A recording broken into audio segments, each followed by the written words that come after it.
Procurador Público de la Municipalidad.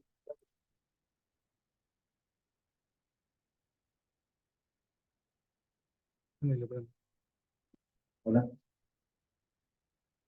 Día de la-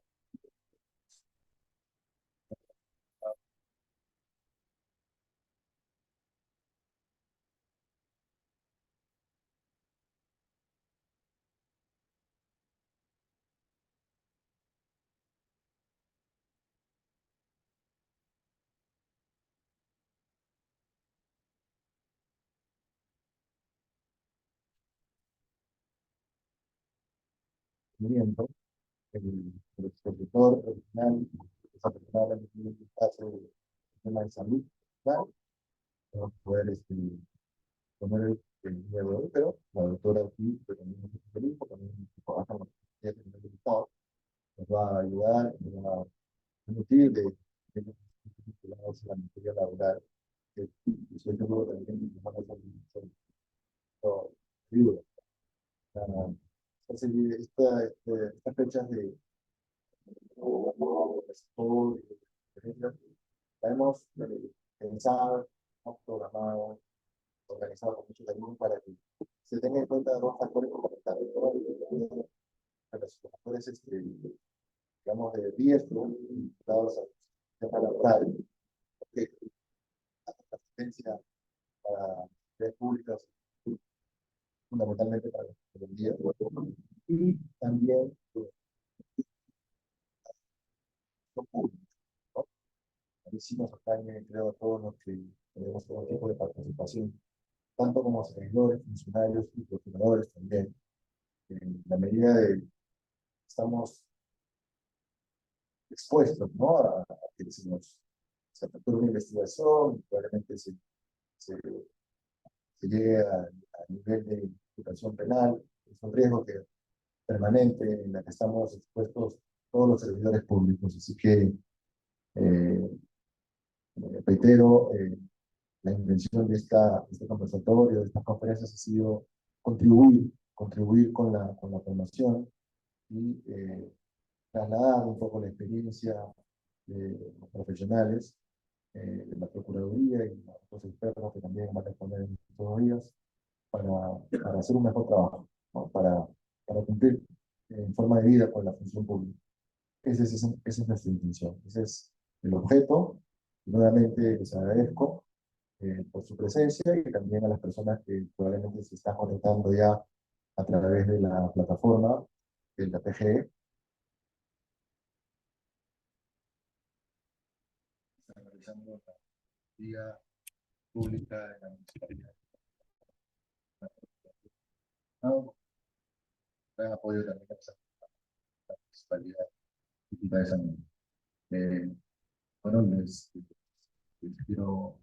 quiero hacer la presentación de la doctora. Va a hacer la exposición que les agradezco y muchas gracias.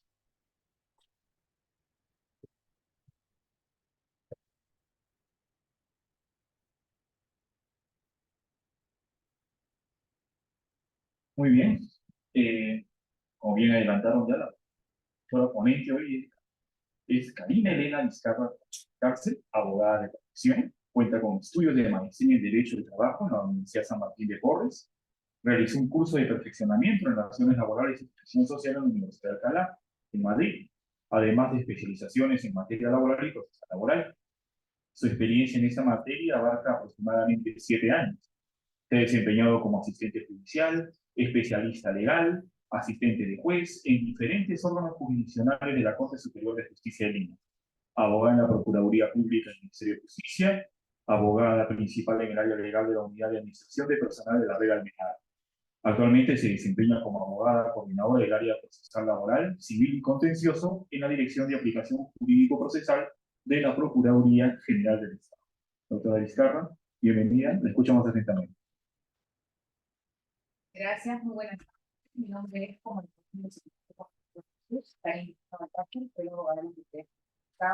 esta oportunidad que venía a relajar que es el maestro Danilo Avelino y había preparado dos tres temas. Estos tres temas son temas de capacitación que van a incidir exactamente en los procesos y laborales que ustedes tienen.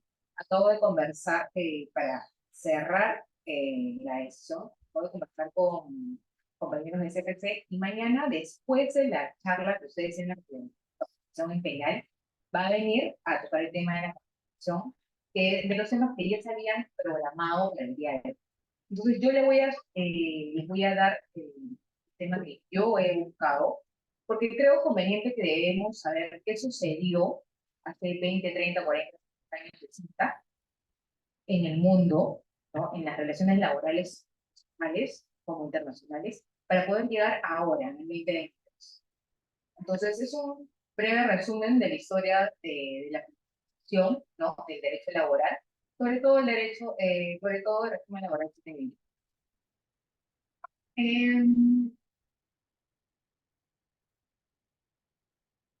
¿Qué es un contrato para ustedes?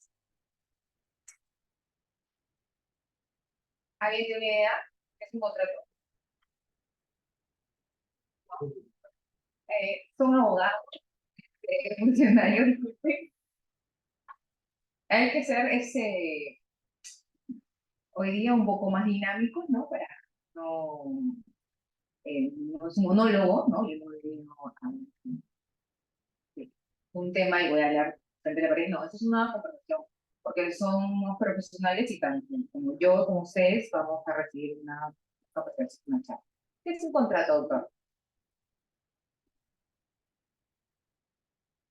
Sí, adelante, claro. ¿Cuál es su nombre? Piero. ¿Jean-Pierre? Piero. Piero, ¿qué tal?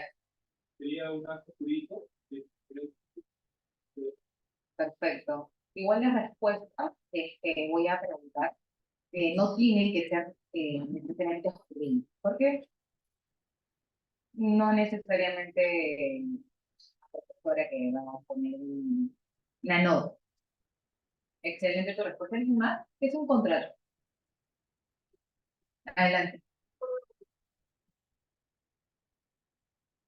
Perfecto. ¿Alguien más? Bien.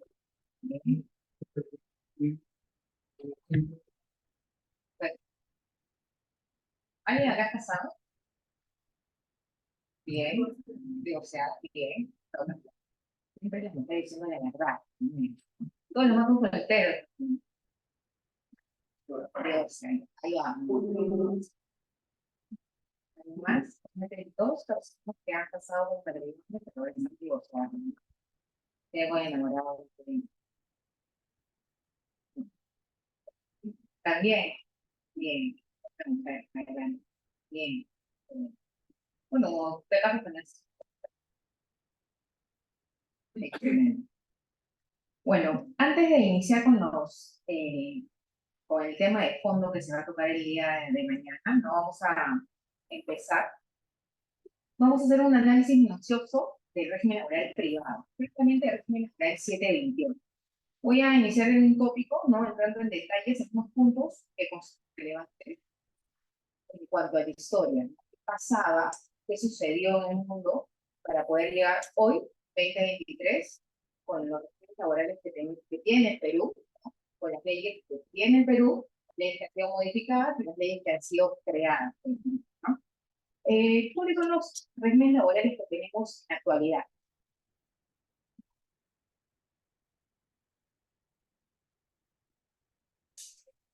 Adelante. Bien, excelente. Bien, perfecto. El famoso CAT, ¿no? El contrato administrativo de servicio, ¿no? El 276, que es la ley de base de la carrera administrativa, y el 728, que es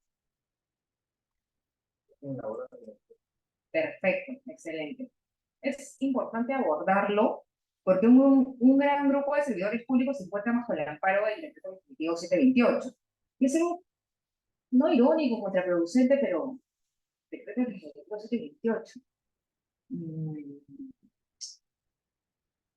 Están dentro de la carrera de régimen laboral público, ¿no? Tenemos servidores bajo régimen laboral privado dentro de instituciones públicas, ¿no? Un poco desordenado, se inició desordenado en el año 90, 2000, por eso las consecuencias hoy en día 2023.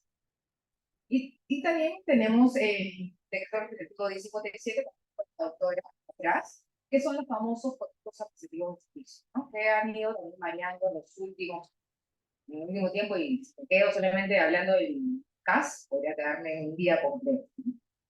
Entonces, tenemos tres regímenes laborales dentro del organigrama del Estado peruano. Entonces, pero el día de hoy vamos a detenernos principalmente en el famoso 720. Vamos a hacer una sinopsis, una pequeña historia, ¿no? Para poder entender a cabalidad el ámbito de la aplicación y la importancia que tiene el régimen laboral 728 en el Perú, ¿no? La norma del decreto legislativo 728 es cambio desde el inicio, ¿no? ¿Cuándo se introduce la aplicación del 728 dentro de la administración pública? Más o menos en qué año fue. Sí, por ahí, 90 y tanto, un poco menos.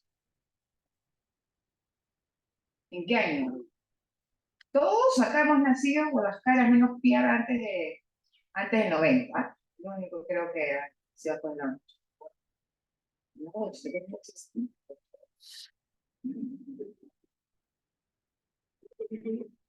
No, 2001 ya mucho. ¿Cuándo? El 728. Por ahí, 90 y...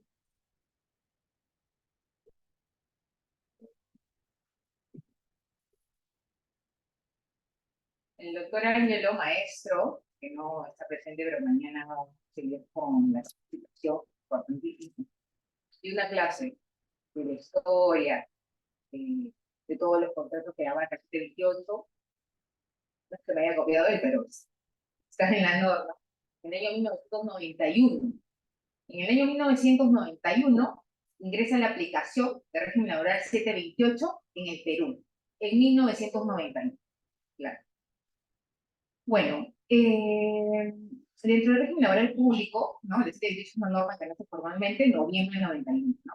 Si hacemos algo de memoria, ¿no? En el Perú, a partir de los años 90, ingresa lo que se llama la... ¿Qué pasaba en los 90 en Perú? ¿Qué concepto se daba, se iniciaba? Bien. Pero vamos a tocar también este concepto, pero acá en Perú, a partir de esto se llama la flexibilización laboral. La flexibilización laboral iniciaba acá en Perú. ¿Qué es la flexibilización del derecho laboral? ¿Alguien tiene alguna idea? Pues no necesariamente tiene que ser un concepto jurídico, porque si yo sé una palabra que es flexibilización, ¿a qué me lleva la palabra flexibilización? ¿A ser cerrado? No. Flexibilización. Flexibilización de mente, flexibilización de los pensamientos, ser flexible, ¿no? Flexibilización laboral. Más o menos, ¿alguien tiene una idea de qué podría entender? Adelante, doctor.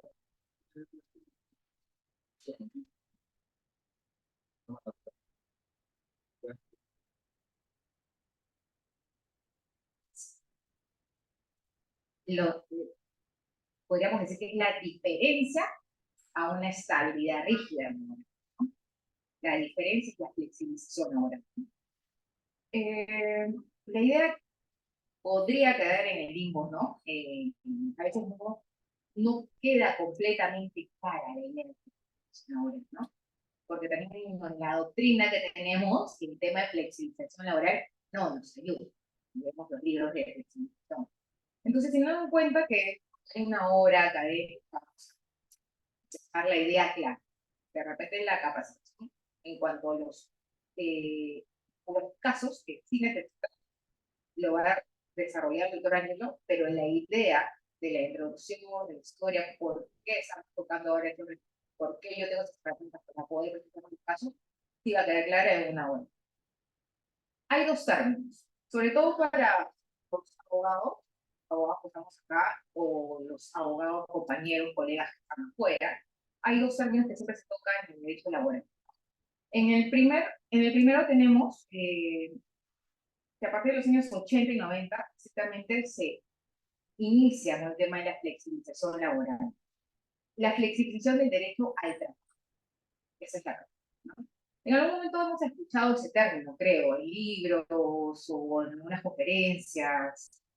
La norma no lo toca mucho, ¿no? Pero tal vez entendemos que comprende ese concepto, ¿no? Es es importante explicar el concepto de flexibilización del derecho de trabajo. Como diría el órgano jurisdiccional, es importante que tenemos que dejar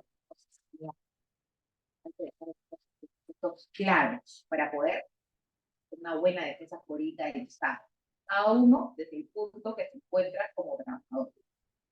El otro término que se va a desarrollar es la desregularización del derecho al trabajo. ¿Tienen una idea? ¿Qué es la desregularización? No concepto jurídico, sino una idea de la palabra desregularización.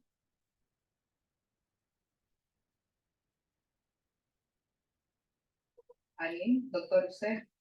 Desregularización del contrato de trabajo. Lo que se ven a la mente, no necesariamente el código. No. La desregularización del contrato de trabajo. Adelante, doctor.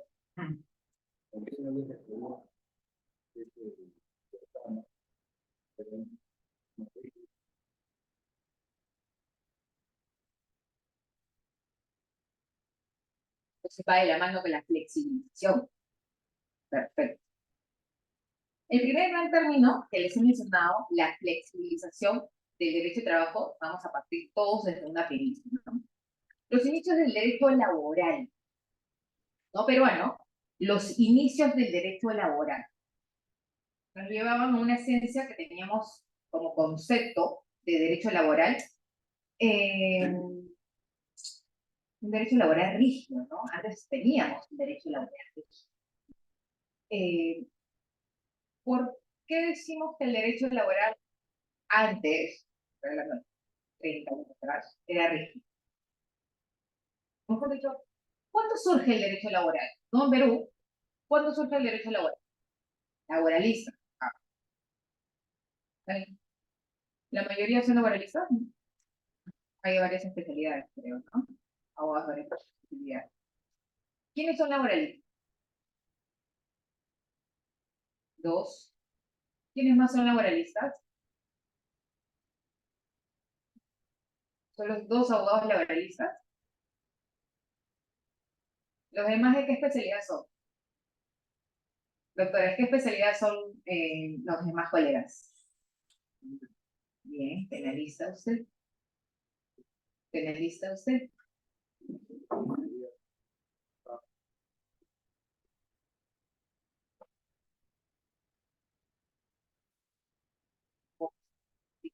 Usted. Usted, doctor. ¿Qué especialidad es? Ya, civil, oral, primo hermano. Primo del derecho laboral. Doctor. ¿Qué especialidad es? ¿Usted? Penal. ¿Usted? Primogénitos. ¿Usted? Civil.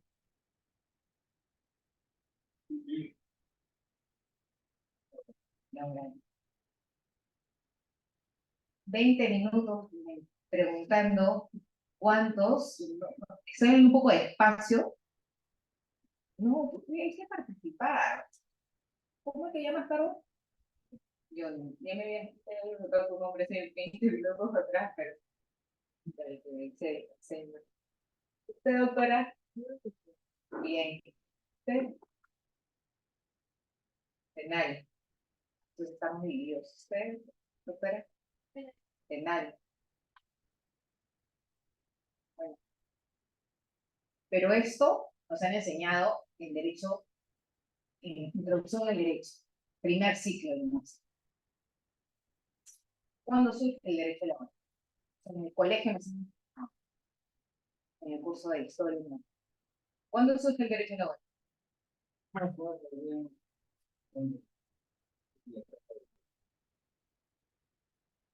Excelente.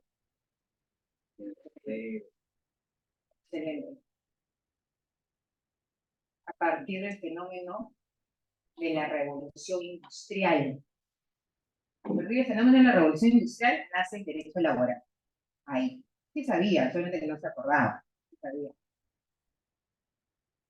revolución industrial, ¿no? El año. Y le puedo preguntar. El punto de partida del derecho laboral es la revolución industrial, ¿no? Ustedes revisan cualquier texto de derecho laboral, todos los tratadistas van a indicar, decir, explicar que nace el derecho laboral con la revolución industrial. ¿Cuándo surge? ¿Alguien sabe? ¿Tiene idea? Eso no es por especialidad, ¿verdad? Esto es un derecho de introducción. Voy a cambiar la pregunta. ¿Por qué surge la revolución industrial?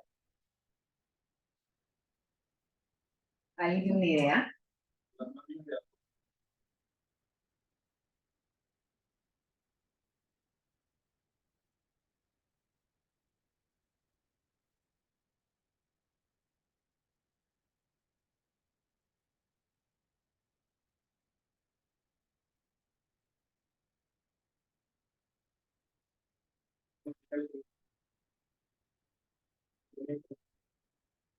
Muy bien, Pierre, acabas de decir toda mi charla en 30 segundos. Excelente. Surge producto de la invención de la máquina, la revolución industrial. Esto hay que dejarlo un poco claro, chicos, compañeros o colegas de cultura general. Entonces, el derecho laboral tiene como punto de partida la revolución industrial, la invención de la máquina, como lo dijo en el siglo XVIII. ¿Qué año? En 1762. Ahí surge la revolución industrial. Especialmente en Londres, en Inglaterra. Excelente, excelente. Muy bien. Eh, bueno, cuando nosotros buscamos o googleamos revolución industrial, puede salir invención de la máquina, nos sale inicios del maquinismo. ¿Por qué? Porque tal como lo acaba de mencionar nuestro colega Pierre, se crean las grandes industrias de la fábrica, la revolución industrial. Eso es el gran inicio del derecho laboral. ¿Cuál es el cambio para entenderlo mejor? Antes de la revolución industrial, ¿cómo era el trabajo? ¿Alguien recuerda? Antes de la revolución industrial. Sí, prácticamente. Prácticamente. Sistema feudal. Un sistema feudal, trabajo manual, talleres, los famosos talleres artesanales, los famosos trabajos manuales, ¿no? Tanto niños, grandes, mujeres, ese era el trabajo, ¿no? No era un trabajo de oficina, como lo tenemos ahora en la mayoría. Un trabajo poco calificado. Exacto, exacto. Todo eso se daba antes de la revolución industrial, ¿no? Entonces, cuando se inventa la máquina, el trabajo manual pasa a segundo plano, ¿no? Y es reemplazado por la máquina, ¿no? Por la creación de inglés Jack Jacob, ¿no? Fue el inventor de la máquina de vapor, como lo dijo Pierre. Entonces, ¿cómo está definida la revolución industrial? ¿Cómo lo define la historia?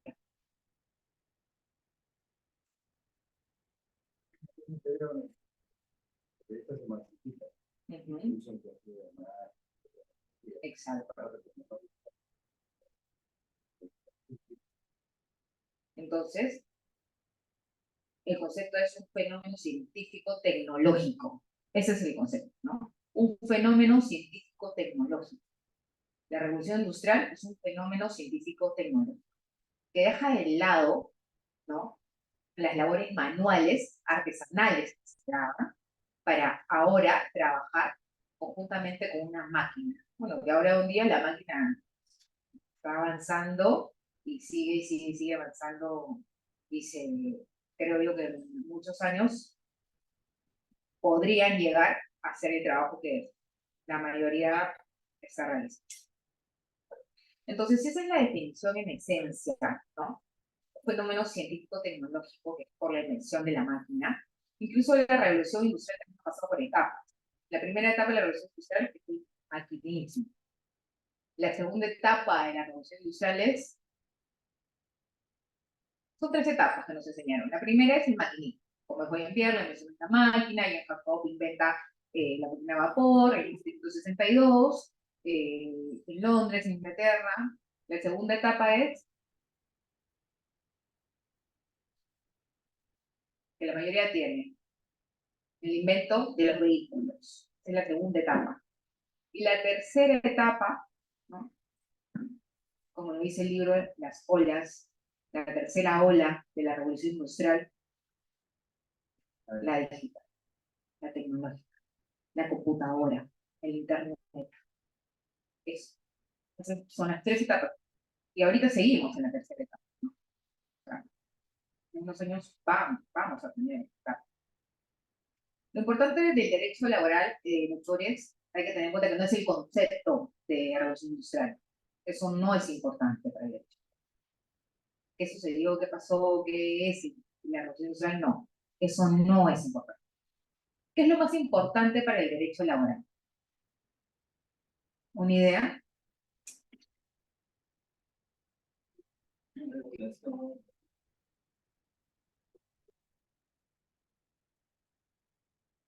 Los efectos, claro, es los efectos del fenómeno de la revolución industrial. Y bueno, la revolución industrial tiene un efecto económico prácticamente. ¿Cuál es el efecto económico? Con la revolución industrial empiezan las grandes fábricas, crean las grandes fábricas, las grandes industrias. Aparece un nuevo sujeto laboral, donde ustedes, la mayoría de trabajadores de apoyo a la Procuraduría del sector, lidian. ¿Quién es ese sujeto que se crea? Bueno, yo tengo muchos derechos. Los obreros, ¿sí? Lo que Carlos Marx llamaba el proletariado, ¿no? Los obreros. Y si por un lado yo tengo acá los obreros, a mi mano izquierda, ¿qué se crea? Empleadores, los dueños de la fábrica. Eso se da a consecuencia del efecto económico, científico, tecnológico de la revolución industrial. Ya tenemos la figura del obrero y tenemos la figura del empleador, del dueño de la fábrica. Entonces, si tengo al obrero y tengo al empleador, ¿qué más surgió? Surgió el capitalismo y el socialismo. Todo eso se empezó a dar, ¿no? Empezamos no solamente a crear conceptos, sino se daban figuras, ¿no? Ya teníamos el obrero, el empleador, teníamos el capitalismo y también el socialismo, ¿no? El empleador era el sujeto laboral por excelencia el obrero y era la presencia del obrero en la fábrica, siempre. Los inicios de la revolución industrial son inicios totalmente crueles, ¿no? Está fijado, tenemos ya en la historia que se ha visto, ¿no? Hay pruebas en donde se puede verificar, tanto en Inglaterra como en Italia, que las relaciones laborales tenían horarios de 18 horas continuas. Podían llegar 18 horas diarias. Imagínense ustedes laborar 18 horas diarias. ¿Cuántas horas trabajan ustedes? Promedio, aproximado. ¿9? ¿10?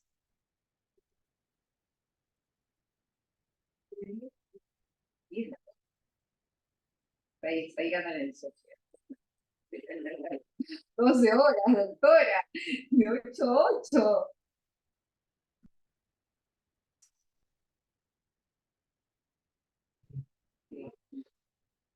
Y la Procuraduría está grabando. Un gusto superior. La Procuraduría. El timer es, ustedes tienen apelación, 5 días, ¿no? Pero el procurador le dice, me la entregas en 3. Gracias. Es así. En timer en Procuraduría es así. Y la carga no baja. Ustedes podrían hacer los obreros. Excelente. Sí, bueno, no llegamos a las 18 horas, pero no laboramos, no salimos. Creo que la mayoría de trabajadores del sector público es un tema de vocación de servicio y no sale al minuto que ya debería de salir. Muy difícil, ¿no? Bueno, señoras, chicos. Con eso ya mañana me despiden. Bueno, a partir de la revolución industrial, sí, tenían jornadas de esa naturaleza, ¿no? De 18 horas. Entonces no existían derechos laborales propiamente. No existían derechos laborales, ¿no? El trabajo de la mujer, el trabajo del niño, ahí trabajaban todas las clases. Los niños, mujeres, jóvenes, adultos, todos trabajaban. Entonces, ¿qué sucedía? ¿No? ¿Qué sucedía en una etapa nefasta del trabajo humano? Porque al final era un trabajo humano. ¿Qué pasaba? Que iniciaron los obreros teniendo en cuenta que observaban que los demás, y tanto ellos, laboraban hasta 18 horas diarias. ¿Qué formaron los obreros? Formaron los derechos colectivos. Excelente. Ya nos vamos acercando mucho más. Entonces tuvieron una iniciativa y empezaron a juntarse, ¿no? Empezaron a crear lo que se llama el sindicato, el famoso sindicato. También hoy en día estamos lidiando con el famoso sindicato, ¿no? Pero cómo se llamaban los sindicatos en aquella época? Se hacían llamar asociaciones profesionales. Hoy en día es sindicatos, pero en aquella época eran las asociaciones profesionales. ¿Y para qué se juntaban los trabajadores? ¿Para qué formar esas asociaciones profesionales? Lo que hoy en día llamamos sindicato, ¿para qué? Para defender derechos.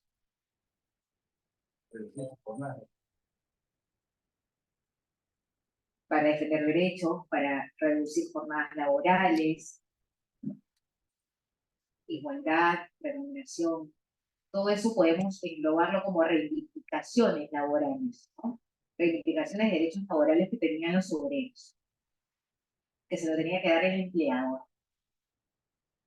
Los trabajadores empiezan a lograr conquistas laborales, no es que solamente me reúno y yo pido, no. ¿Qué empieza a lograr estos grupos de asociaciones profesionales? ¿Qué logran? ¿Qué exigen a los dueños de las fábricas? Todo lo que ustedes me acaban de decir, las remuneraciones.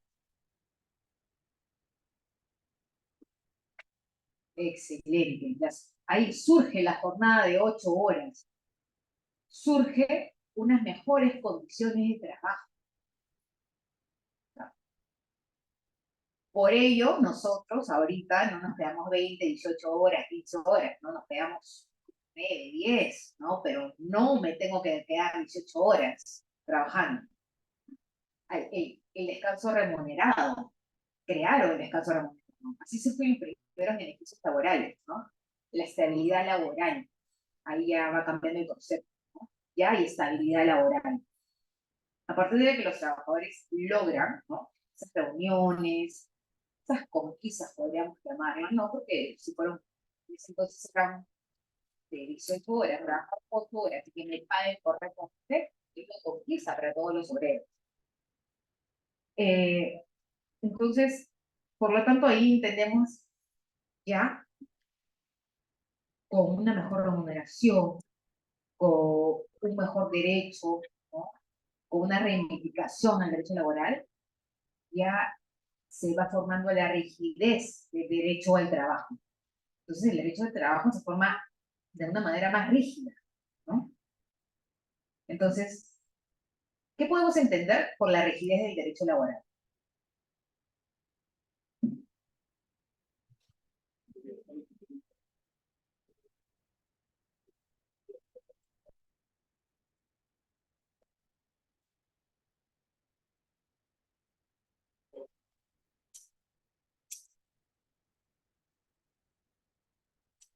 ¿Está bien? Perfecto. Eh, yo lo podría denominar como la rigidez del derecho al trabajo como un derecho adquirido, ¿no? Es lo que nosotros peleamos en Procuraduría, ¿no? Sí, es tu derecho, pero no puede ser tan rígido. No, nada creo yo que puede ser tan rígido. Porque una vez que el trabajador logra ese derecho, cree que ya le pertenece, ¿no? Y que no podría ser quitado por el empleador. Entonces, tampoco la figura tiene que ser de esa manera. No puede ser ni rígido, ni tampoco tan flexible, para mi opinión. Bueno, y durante por mucho tiempo se vivió con una rigidez del derecho laboral. La posibilidad de que esa rigidez se mantenga siempre se ha dado por la economía que en ese entonces, bueno, todo tiene relación con la economía, los derechos, las situaciones que se dan, es de acuerdo también a la economía que se estaba dando en ese entonces, ¿no? En ese entonces, por ejemplo, una conquista laboral importante de la rigidez del derecho laboral es lo que lo conocemos hoy en día como el principio de continuidad. Bueno, el principio de continuidad es más conocido como el principio de estabilidad laboral, ¿no? Que hoy en día nosotros como Procuraduría eh, queremos que esté menos arraigado, ¿no? Porque también las instituciones públicas, también la empresa privada tienen derechos, ¿no? Y bueno, por eso es que tenemos tantas normas laborales. ¿En qué consiste la estabilidad laboral en términos sencillos? ¿Alguien tiene una opinión? La estabilidad laboral.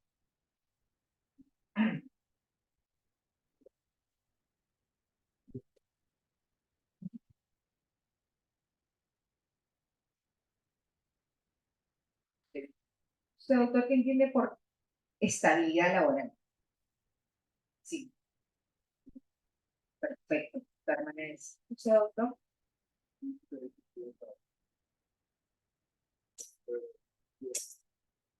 La estabilidad laboral es un derecho que tiene el trabajador. ¿Usted, doctor?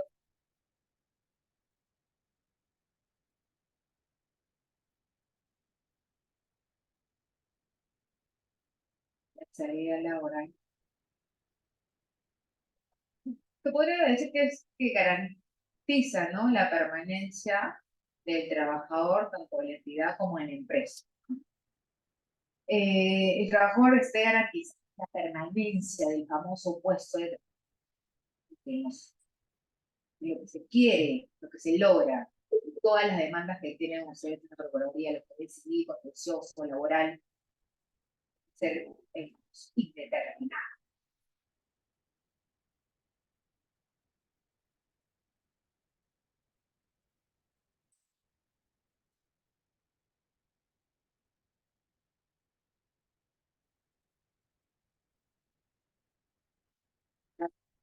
Cuando es muy rígido, cuando es muy rígido, no puede ser.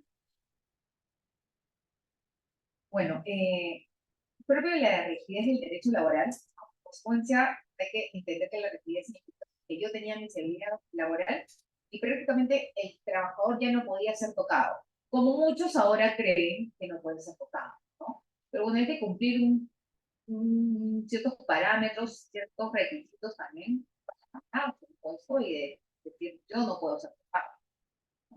Y no siempre se cumplen. En la actualidad no siempre se cumplen. ¿Y por qué todo este punto de la rigidez inicialmente era demasiado extremista, ¿no? Bueno, tampoco podemos aceptar el abuso del derecho de ninguna parte, ni tanto de los obreros, ni tanto del empleador, ¿no? Eso es para todos, para mí, para ustedes, como trabajadores y para los casos que tienen. No puede ser ni muy rígido ni muy flexible. Porque una vez que el trabajador lograba la estabilidad laboral, era como que se apropiaba del puesto de trabajo, lo que sucede acá, ¿no? No puede ser despedido. Eh, Era una época en que tampoco existía falta grave. Mira, falta grave, ¿no? Ahí. Yo tenía el puesto y yo me sentaba y a nadie me podía tocar. Y hay que entender que el puesto de trabajo no es una propiedad inherente.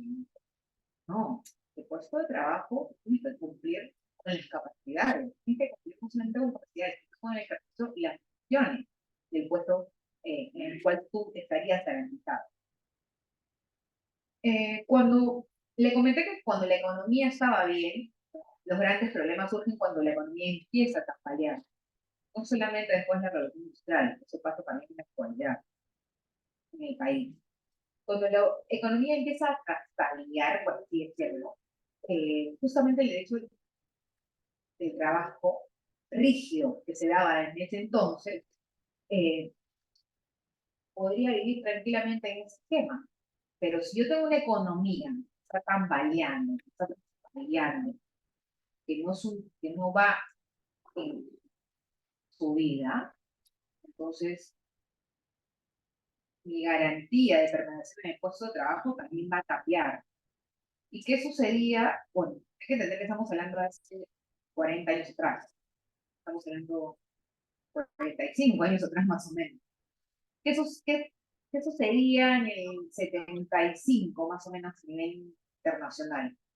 ¿Qué pasaba?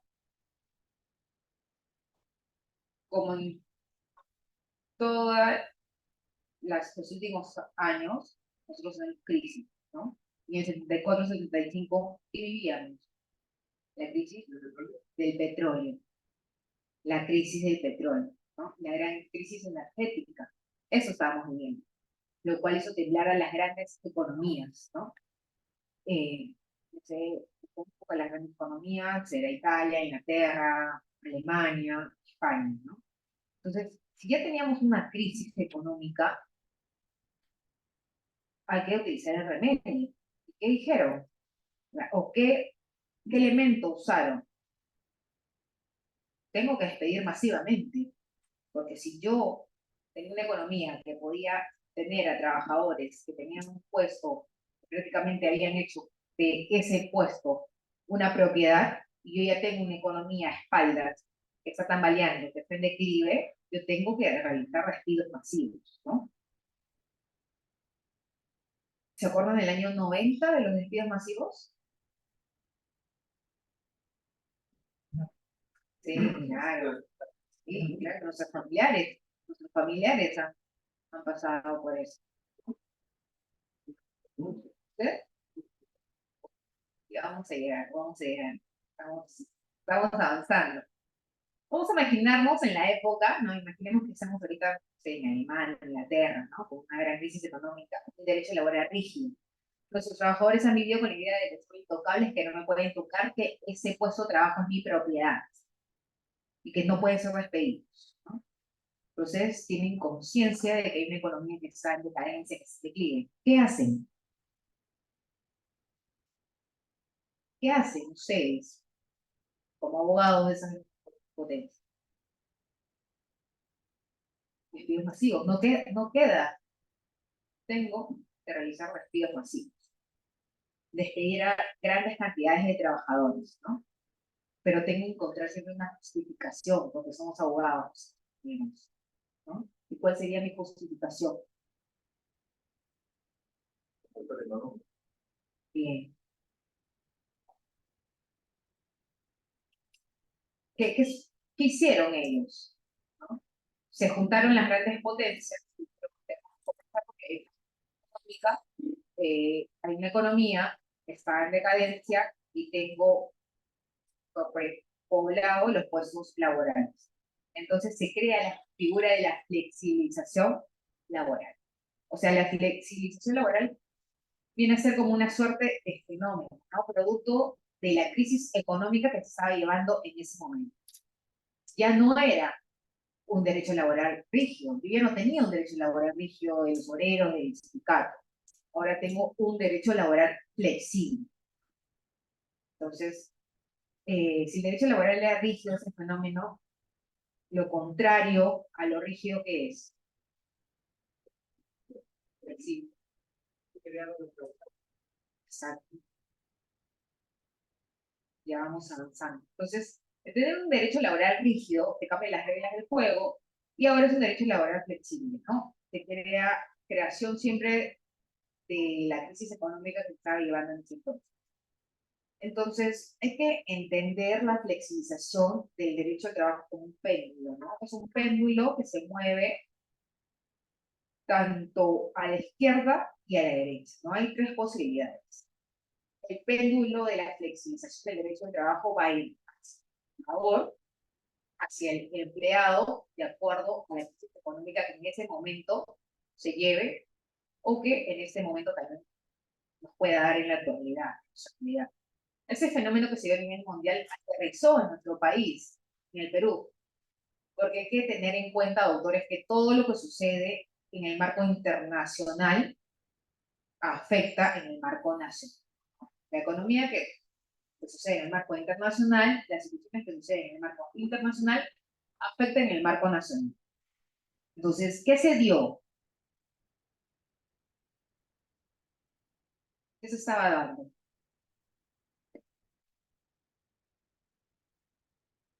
A ver, hay que entender si países de primera potencia mundial sintieron la crisis económica, nosotros estamos en Latinoamérica, ¿cómo podríamos sentir una crisis económica? ¿Cómo? El nivel, el golpe es mucho más fuerte para economías precarias como las que tenemos en América Latina. Este, no se debería de repente hablar de esa manera, pero eh, eh, hay que ser un poco también realistas de la economía en la cual nosotros estamos, vivimos, ¿no? No podemos compararnos con una economía de Alemania, menos en los años 90, ¿no? Porque todavía estamos hablando de la flexibilización. Entonces, en el Perú también llega exactamente en el 1990. Lo estamos explicando desde ese punto jurídico, laboral, doctores, y no voy a entrar en política, ¿no? Para poder entender el tema, porque se tiene que tocar, pero siempre es plano político a segundo, perdón, soleado siempre a segundo plano, porque no entrar en controversias, ¿no? O sea que en el año 90 hubo un montón de controversias, hoy en día podríamos hablar de controversias de derechos laborales, de lo que firma el Congreso, pero no hay que entrar en controversia. Entonces, en el año 85, el presidente de la República era el doctor Alan García. Decide reducir prácticamente el pago a la deuda externa. Estamos tocando un poco de historia. Como ustedes saben, la Organización de las Naciones Unidas tiene dos entidades, ¿no? ¿Cuáles son esas dos entidades? Por el cual el Perú es sujeto de deuda. ¿Sí? Y el otro, el Banco Mundial y el Fondo Monetario Internacional. Los dos grandes estamentos de la Organización de las Naciones Unidas a nivel internacional. Luego la actitud del entonces presidente, el doctor Alan García, ¿no? Nos llevó a un aislamiento financiero. Queramos o no, estamos en un aislamiento financiero. De repente los más jóvenes no recuerdan, pero sí las personas que hemos nacido antes de 90,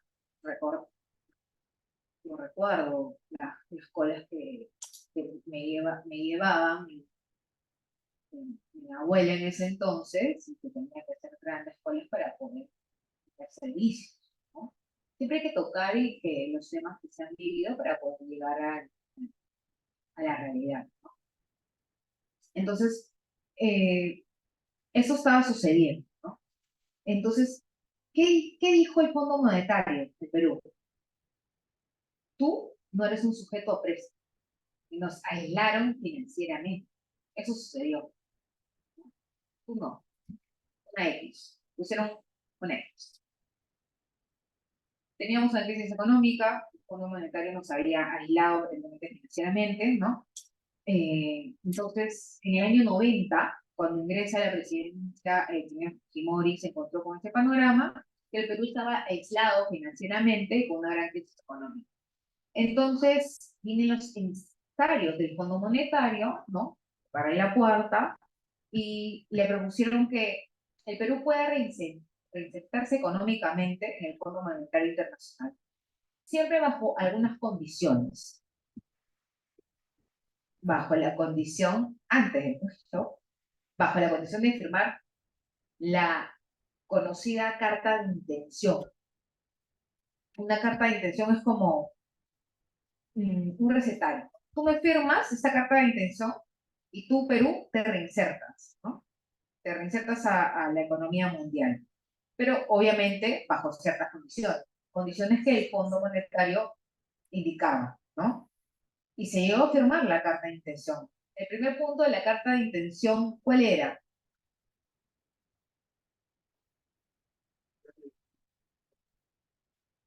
El Fondo Monetario le dijo, me firmas esta carta de intención, pero bajo unas condiciones.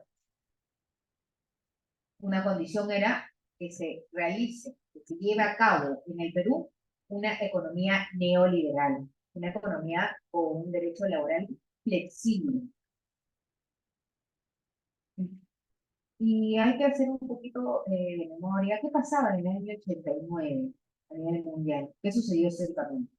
Para el mundo en general, un crecimiento importante. La caída del muro de Berlín en el año 89, ¿no? Con efectos a nuestros días, ¿no? Hasta hoy en día, hasta 2020, la caída del muro de Berlín.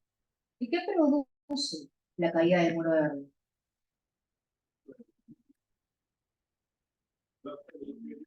Bien, excelente.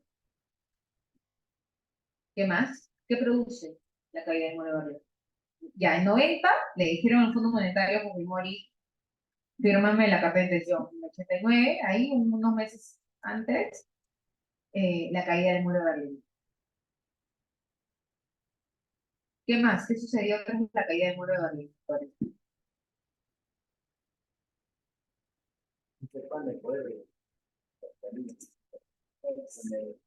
Exacto, el neoliberalismo económico, ¿no? La subida del capitalismo, ¿no? La bajada del socialismo.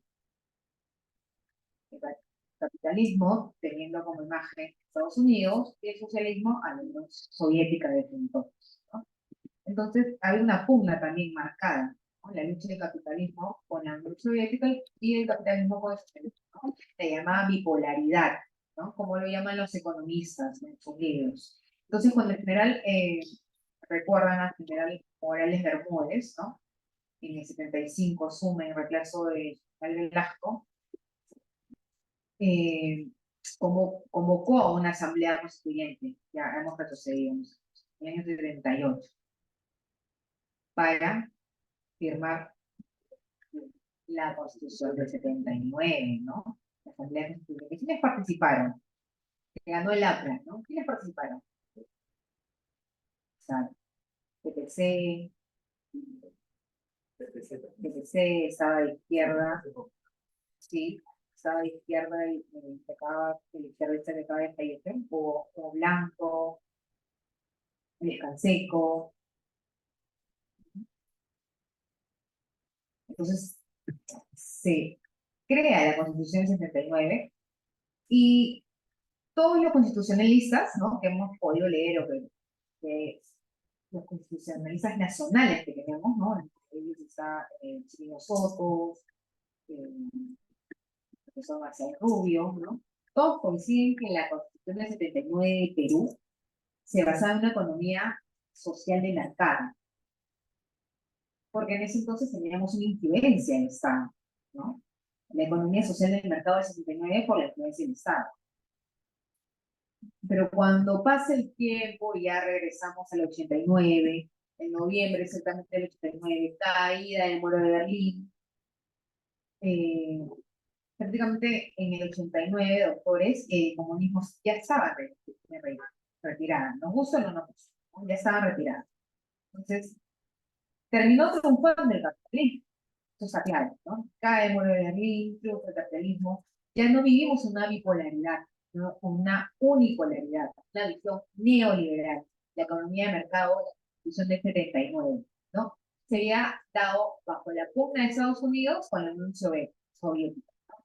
Estaba esa influencia, la economía social de mercado. En cambio, cuando en el 89 ya cae el muro de Berlín y el capitalismo se convierte la imagen preponderante a nivel mundial, entonces también la economía de nosotros cambia, tenía que cambiar.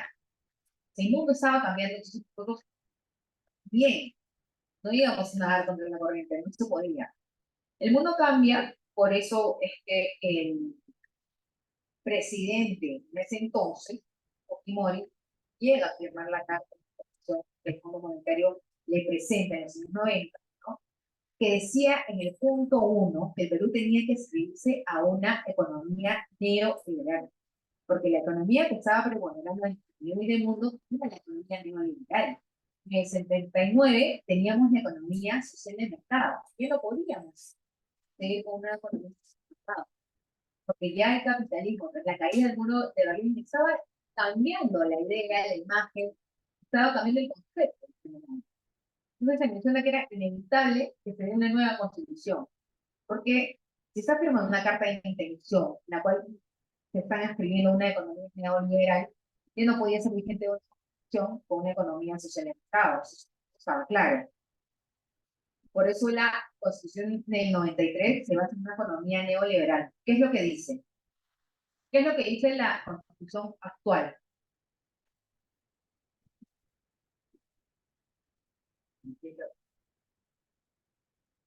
Bueno, menciona en general que el Perú se escribe a una política de flexibilización. Lo textualiza en este concepto. El Perú se escribe a una política de flexibilización laboral. Entonces, ahí ingresamos a la flexibilización laboral en el año 90. Luego, se crea la Constitución del 93. Se firma la Carta de Intención con el Fondo Monetario Mundial. Por eso todos dicen que el año 90, en el Perú, nosotros, ¿no? Laboralmente ingresa a una legislación laboral flexibilizadora, ¿no? Un ejemplo claro, el año, la Constitución del 79, en el artículo 48, ¿qué decía? ¿Qué decía la Constitución del 79?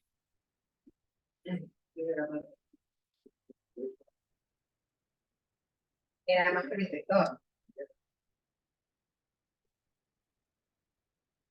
La absoluta. Eso significa la plena estabilidad. ¿Qué decía, doctor, la Constitución del 79 en el artículo 48, cuando el derecho laboral?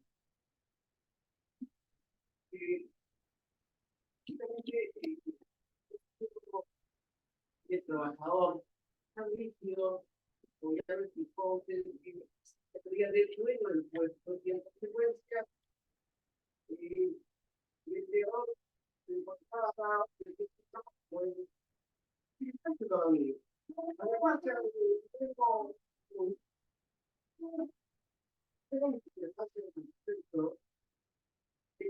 vulneración de algunos derechos ahora se dan en la materia de la justicia. No queda otra alternativa de capitales sustituir. Y ahí tenemos ahora las consecuencias. Pero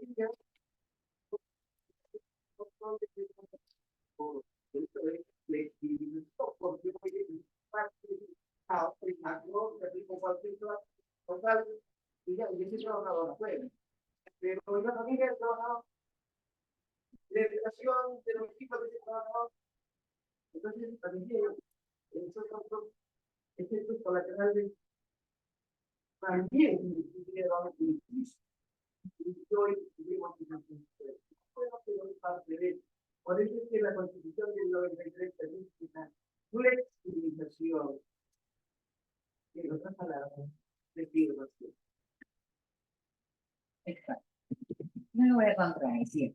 La Constitución del 79, en el artículo 48 decía, si el trabajador que era despedido arbitrariamente tenía derecho a la plena estabilidad. En el 79, ¿no? Nuestros padres, en el artículo 48, tenían que el trabajador tenía derecho a la plena estabilidad. Por lo tanto, si yo era despedido arbitrariamente, tenía derecho a la reposición. La estrategia de reposición lo va a tomar el doctor Arminio Mena. ¿Y qué es la reposición?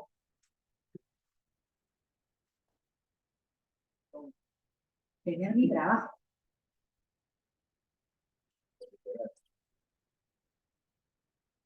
La reposición. La 79, artículo 48, igual a reposición, estabilidad laboral. ¿Qué es lo que dice la Constitución actual del 93? Artículo 27. ¿Qué desarrolla?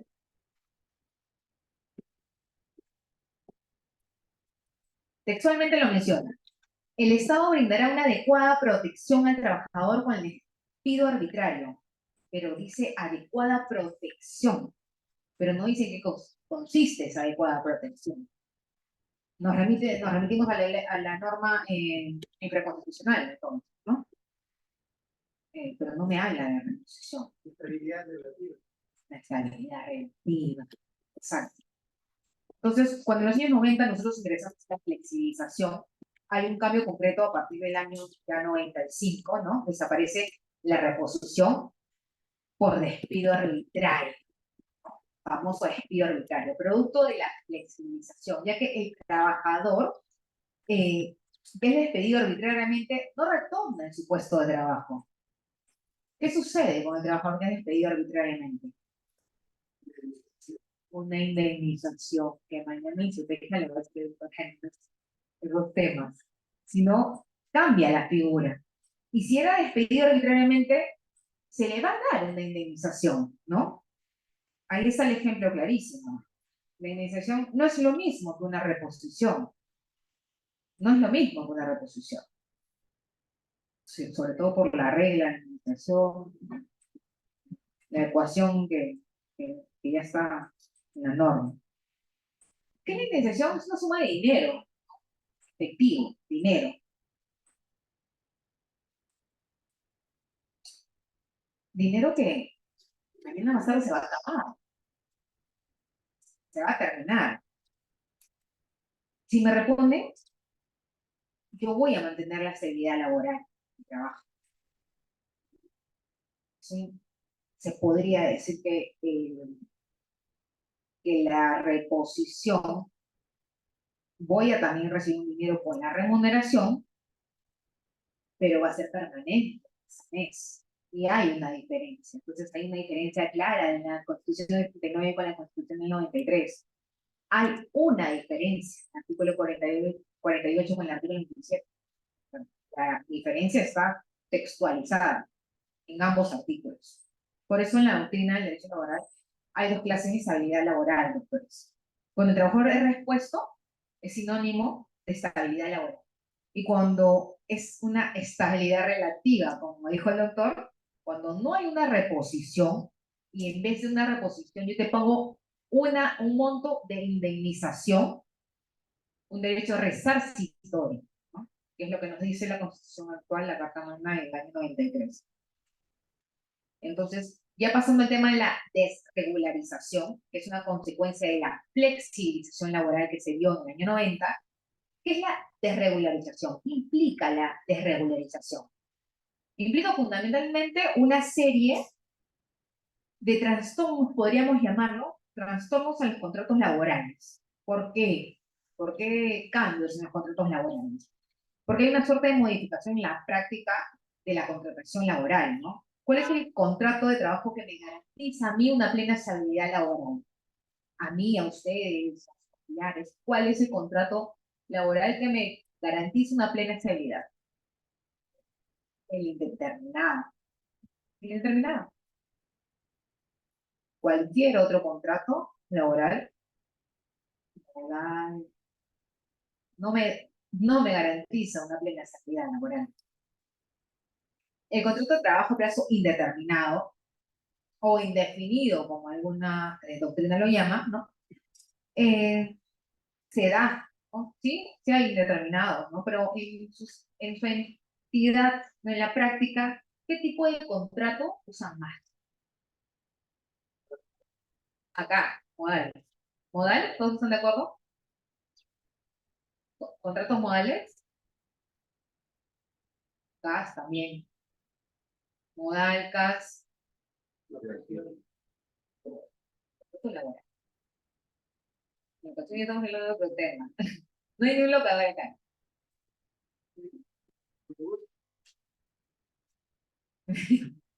Por este video eliminen, ¿no? Esa parte se corta.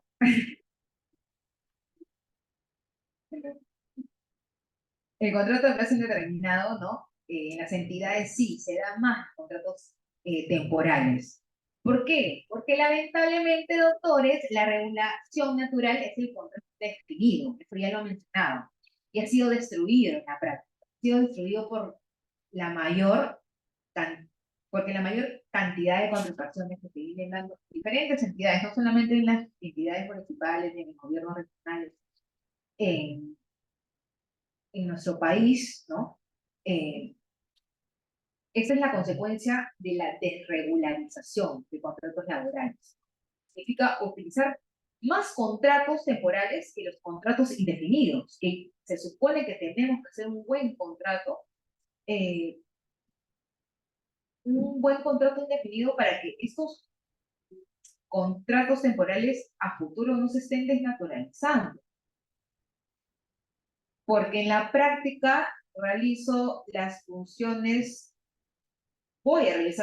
tal vez en los años de servicio distintas, o se va cambiando, o se pasa el plazo, entonces por eso los contratos temporales al final te van desnaturalizando y por eso es la carga laboral en la realidad, ¿no? Entonces, les mencioné que el decreto legislativo 728 tiene como punto de partida en el año 91, el primer minuto que estaba acá hablando en la charla, ¿no? La famosa Ley de Fomento al Empleo, así se llamaba, Ley de Fomento al Empleo. Fomentaba el empleo. ¿Qué es lo que busca actualmente el derecho laboral? La unificación, ¿no? Antes estaba bien marcada la distancia entre un empleado y un obrero, ¿no? Eso es importante comentarlo, porque el obrero tenía tenía 16, perdón, el empleado tenía 16 y el obrero, la 84-39, tenía su propia normativa. Hasta había un hospital solamente para obreros y un hospital para empleados. Realmente, esta parte también la cortas por favor, me parece discriminación. Yo no puedo ir a Revalía, que era más bonito, estaba en una mejor zona. Y si era obrero, tenía que ir a la Almenara. Eso felizmente en el 2023 ya no existe, ¿no? Eso ya no existe, ¿no? Parte de nuestra historia, ¿no? Finalmente, con estos cambios que hemos comentado que se dan en el año 91, el decreto legislativo 728, el decreto legislativo se promulga exactamente en noviembre de 1991 y entra en vigencia en diciembre del mismo año de 1991. Esa norma estuvo pensada únicamente en el ámbito privado, siempre en un inicio, una relación de particulares. Sin embargo, la normativa llega a insertar ese decreto legislativo 728, ¿no? Como una posibilidad de contratación laboral en el sector público. Se llamó inicialmente Ley de Fomento al Empleo, un nombre real, dicen los estadistas. No lo digo yo, lo dicen los estoy repitiendo, en contra de las libros, ¿no? Porque si realmente fomentaba o no fomentaban el empleo, si hubo despidos masivos en el año 91, entonces, ¿cómo crear una ley que se llame Fomento al Empleo? Entonces, ese fenómeno, con esa serie de cambios y modificaciones que da pie en el año 97, en marzo exactamente del año 1997, digamos avanzando, se promulga el famoso decreto legislativo que todos los laboralistas sí conocen o trabajan día a día, el decreto supremo 003-97-TR, ¿no? La 728 nace en el 91, bajo el espíritu de la flexibilización laboral que ya se ha comentado, surge como ley de fomento al empleo y al poco tiempo empieza a hacer modificaciones o se podría llamar como parche, ¿no? Cuando la norma tiene parches, tiene modificaciones en algunos de sus artículos y queda un poco desestructurada, ¿no? Cuando se produce eso en una norma, los constitucionalistas sí deberían de desarrollar un poco más este concepto, cuando producto de sus tantas modificaciones que se hacen en la ley, termina prácticamente de casi destruir el espíritu de la ley y de la norma, es que algunas veces modifican un artículo, pero ese cambio de artículo está relacionado a otro artículo también de la norma, ¿no? O está vinculado a otro artículo. Por lo que se tuvo que elaborar el famoso texto único ordenado en el año 97. El texto único ordenado del decreto legislativo 728, la Ley de Productividad y Competitividad Laboral, decreto supremo 00397-TR, influenciado por la economía neoliberal, que es la flexibilización laboral. Y por eso es que estamos hoy en día, en el 2023, en la realidad, con las demandas de desnaturalizaciones de contrato, de esta norma por todo lo que venía trayendo a cabo a nivel internacional y a nivel nacional. Gracias, esto es todo de mi parte, es una pequeña introducción a la norma 728. Hasta mañana, compañerito. El tema de la capacitación técnica central de los tres conceptos que se tenía a cabo de llevar el espectáculo. Hoy día, por un tema de salud que está muy delicado, no ha podido venir, lo he venido a reemplazar. Claramente no podía ser en su altura porque todo es un maestro con 15 años de experiencia en la laboral. Que ha estado en muchas entidades y sé que cualquier duda de un proceso claro que lo tenga trámite en la ejecución, se les va a poder dilucidar de todas maneras la idea. Eso sería todo de mi parte. Mi correo para cualquier duda igual laboral, siempre lo brindo, que es tag12@pg.gov.p laboral. No necesariamente pueden mandar un documento, doctor, si me estoy demorando en responder el documento, no sé, que sí sale el viernes, mandan al correo, mandan la consulta, yo veo laboral civil contencioso y con gusto les puedo dar el soporte técnico, que es lo que da la Dirección de Aplicación Jurídica Procesal. Eso sería todo conmigo, muchísimas gracias. Muchísimas gracias, doctora Karine Vizcarra. A continuación, las palabras del coordinador Jean-Pierre Vaca Valareso, coordinador de las líneas de formación permanente del Centro de Formación y Capacitación de la Procuraduría General del Estado. Muchas gracias, Jesús. Muchísimas gracias a la doctora Karine Vizcarra por habernos dado esta charla. También muchísimas gracias al señor procurador, el doctor Arrosti, y a la Municipalidad de San Miguel. Solamente recordarle dos cosas. La primera es que esta es una conferencia certificada. Las certificaciones dentro del Centro de Formación y Capacitación de la Procuraduría General del Estado se dan luego de realizar una breve encuesta de satisfacción y una breve evaluación. Seguramente muchos de ustedes ya tienen conocimiento de eso. Entonces, con Salvatore, el día de mañana, Salvatore es la persona que está aquí a mi izquierda, encargada de todos los asuntos técnicos.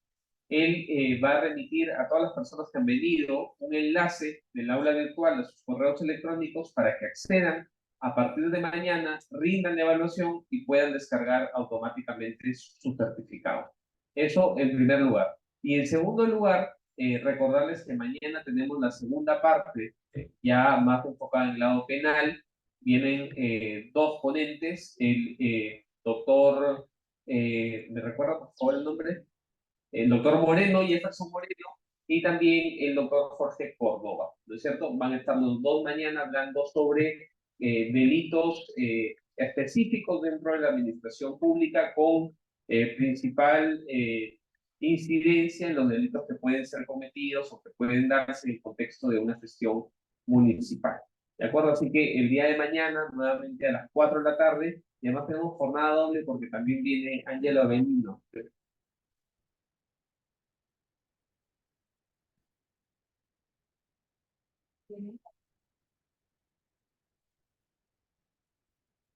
Claro, la parte más procesal mañana, ya entre las 5:30 y 6 de la tarde vamos a estar un poquito más, ¿de acuerdo?